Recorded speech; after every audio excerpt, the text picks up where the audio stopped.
እስራኤል በሶሪያ የአየር ጥቃቶች መፈጸሟ ሲገለጽ የተባበሩት መንግስታት ድርጅት የጸጥታው ምክር ቤት ልኡካኑን ከ14 ዓመታት በኋላ ለመጀመሪያ ጊዜ ወደ ሶሪያ መላኩ ተጠቁሟል። እስራኤል በሶሪያ የገጠራማ ክፍል የሰው አልባ አውሮፕላኖች ጥቃት መፈጸሟን የደማስቆ መገናኛ ብዙሃን አስታውቀዋል። የአየር ጥቃቶቹ ቤት ጅን በተባለች ስፍራና ዙሪያ መፈጸማቸው ተመላክቷል። እስራኤል በአየር ጥቃቶቿ የሶሪያ ሉዓላዊነት በመጣስ ተከሳለች። እንደ መገናኛ ብዙሃኑ መረጃ የእስራኤል የጦር አውሮፕላን በምስራቃዊ ደማስቆ የገጠራማ ክፍሎች በብዛት ተንቀሳቅሷል። እስራኤል በሶሪያ ቤት ጅን ጥቃት በትንሹ የ13 ሰዎች ሕይወት ሲያልፍ ቢያንስ 24 ሰዎች መቁሰላቸውም ተገልጿል።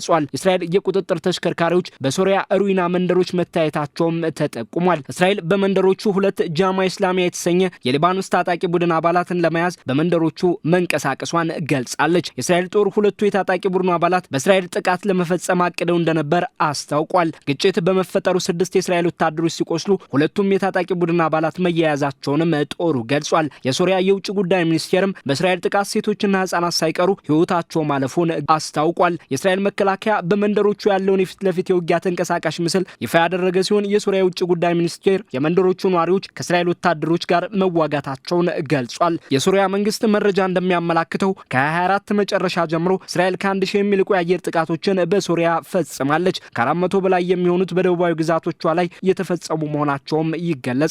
እስራኤል በ6 ቀናት ጦርነት በሶሪያ ግዛት ስር የነበሩትን የጎላን ኮረብታዎችን መቆጣጠሯ ይታወቃል። የበሽር አልአሳድ መንግስት በ24 ማገባደጃ መውደቅን ተከትሎ በኮረብታዎቹ ላይ ያላትን አገዛዝ ስታጠናክር በአውሮፓውያኑ 1974 ከሶሪያ ጋር አድርጋ ከነበረው ስምምነት በተቃራኒው ከወታደራዊ እንቅስቃሴ ነጻ የሆነውን ዞን ጭምር ይይዛለች። እስራኤል የጎላን ኮረብታዎችን እንደ ዋነኛ የደህንነት መጠበቂያ ታያቸዋለች። የተባበሩት መንግስታት ድርጅት በጠቅላላ ጉባኤው 123 ሀገራት በደገፉት የመፍትሄ ሀሳብ ስምምነት እስራኤል ከጎላን ኮረብታዎች ለቃ በአውሮፓውያኑ 1967 ከሶሪያ ጋር ወደ ነበራት ድንበር እንድትመለስ አዟል። ሆኖም እስራኤል የዜጎችን ደህንነት ለመጠበቅ ወሳኝ የሆኑትን የጎላን ኮረብታዎችን መቼም ቢሆን አልለቅም ስትል በተባበሩት መንግስታት ድርጅት አምባሳደሯ በኩል አስታውቃለች። ጠቅላላ ጉባኤው በሶሪያ ውስጥ የሚፈጸሙ አደገኛ እንቅስቃሴዎች ላይ ውሳኔ ከመስጠት ይልቅ እስራኤልን የጎላን ኮረብታዎችን ተልቀቅ ማለቱ ከእውነታው ምን ያክል እንደራቀ ማሳያ ነውም ብለዋለች። እስራኤል ከሶሪያ ጋር ስምምነት ላይ ብትደርስም ከወታደራዊ እንቅስቃሴ ነጻ የሆነ ዞን ይበልጥ ሰፍቶ ከደማስቆ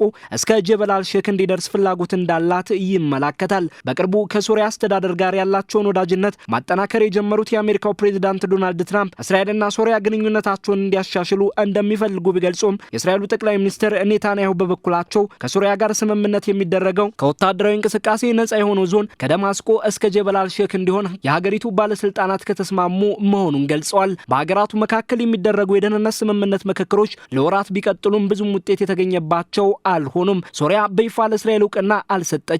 እስራኤልም ከ24 መጨረሻ ጀምሮ በያዘቻቸው የሶሪያ ግዛቶች ያላትን አስተዳደር ማጠናከር ቀጥላለች። እስራኤል የበሽር አልአሳድ መንግስት መውደቅን ተከትሎ በ6 ቀናት ጦርነት ከያዘቻቸው የጎላን ኮረብታዎች ባሻገር ሰሜናዊ እስራኤልንና ደቡባዊ ሶሪያን መመልከት የሚያስችለውን ወሳኙን የጀበል አልሼክ ተራራን ጭምር ይይዛለች። አሁን ደግሞ ስምምነት የሚኖረው እስከ ተራራው ድረስ ከወታደራዊ እንቅስቃሴ ነጻ የሆነ ዞን እንዲኖር ሶሪያ ከተስማማች ነው ብላለች። ጠቅላይ ሚኒስትር ኔታንያሁ ይህንን የምንለው የእስራኤል ዜጎች ደህንነትን ለማረጋገጥ ነው ብለዋል። አስቀድሞ ከወታደራዊ እንቅስቃሴ ነጻ የሆነ ዞን በመኖሩ ረገድ ሀገራቱ ስምምነት ቢኖራቸውም ከሶሪያ ግዛት ተጨማሪ ነጻ ዞንን መጠየቃቸው ኔታንያሁን ከውስጥም ከውጭም ከሶሪያ ጋር እስራኤል ያላትን ግንኙነት ለማሻሻል እንቅፋት ሊሆን ይችላል የሚል ትችት አምጥቶባቸዋል። አዲሱ የሶሪያ አስተዳደር ከእስራኤል ጋር መዋጋት እንደማይፈልግ በተደጋጋሚ ቢገልጽም እስራኤል ከ24 መጨረሻ ጀምሮ በሶሪያ የምታደርገውን የአየር ጥቃት ማጠናከሯ ይገለጻል። የአሜሪካው ፕሬዝዳንት ትራምፕ ለአዲሱ የሶሪያ ፕሬዝዳንት አህመድ አልሻራ ያላቸውን ጠንካራ ድጋፍ መግለጻቸውና ፕሬዝዳንቱን በቤተ መንግስታቸው ተቀብለው ማስተናገዳቸው ሲታወቅ ሀገራቱ ግንኙነታቸውን እንዲያሻሽሉ ይፈልጋሉ። የአሜሪካ ልዩ መልእክተኛው ቶም ባራክ ወደ ሶሪያ አምርተው በእስራኤልና ሶሪያ ግንኙነት ዙሪያ መክረዋል። ሆኖም እስራኤልና ሶሪያ በቅርብ ሳምንታት ያደረጓቸው ውይይቶች ኔታንያሁ እስራኤል በቅርብ የያዘቻቸውን የሶሪያ ግዛቶችን ለመልቀቅ ፈቃደኛ ለመሆናቸው ውጤታማ እንዳይሆን እንዳደረገው ተጠቁሟል። እስራኤል በሶሪያ በኩል የአየር ክልል ወደ ኢራን ማለፊያ ኮሪደር እንዲኖራት እንደምትሻም ዘገባዎች ያመላክታሉ። ይህም ለወደፊት ኢራን ላይ የአየር ጥቃት ለመፈጸም እንዲያስችላት መሆኑ ተጠቁሟል።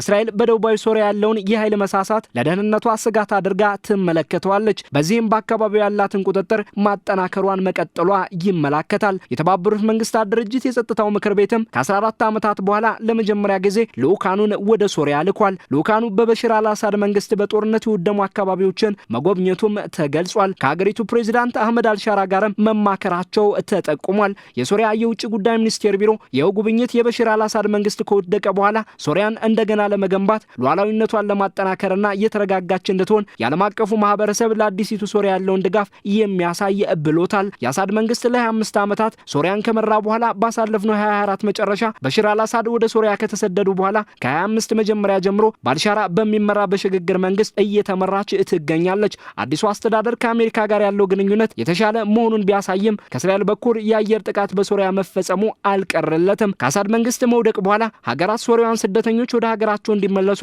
ግፊት ማድረጋቸውም ይገለጻል። አንዳንድ ሀገራትም ስደተኞቹ ወደ ሀገራቸው እንዲመለሱ የገንዘብ ድጋፍ ማሰባሰብ መጀመራቸው ይመላከታል። ሆኖም ሀገራት ለየራሳቸው ፍላጎት በየጎራው ተከፋፍለው ለ10 ዓመታት ባደረጉት ጦርነት ወደ ወደመው የሶሪያ ምድር ሶሪያውያኑ እንዲመለሱ የሚደረገው የገንዘብ ድጋፍ በቂ አለመሆኑን በዓለም አቀፍ ደረጃ የግጭት ስፍራዎችን መረጃ የሚያቀርበው የአክሽን ኦን አርምድ ቫዮለንስ መረጃ ጠቁሟል። ለዓመታት በጦርነት የወደመችው ሶሪያ ዛሬም እንደገና ግንባታንና መረጋጋትን ለዜጎቿ ትሻለች። የተባበሩት መንግስታት ድርጅት የጸጥታው ምክር ቤት ልዑካን ከ14 ዓመታት በኋላ ለመጀመሪያ ጊዜም እየጎበኟት ነው። የአሜሪካው ፕሬዝዳንት ትራምፕ ለአዲሱ የሶሪያ አስተዳደር ያላቸውን ድጋፍ በመግለጽም የእስራኤልና ሶሪያ ግንኙነት እንዲሻሻል ቢሹም ወዳጃቸው የእስራኤሉ ጠቅላይ ሚኒስትር ኔታንያሁ ከሶሪያ ተጨማሪ ከወታደራዊ እንቅስቃሴ ነጻ የሆኑ ግዛቶችን እንደሚሹ ገልጸዋል። የእስራኤል የአየር ጥቃትን በደቡባዊ ሶሪያ መቀጠሉ እየተገለጸ ነው።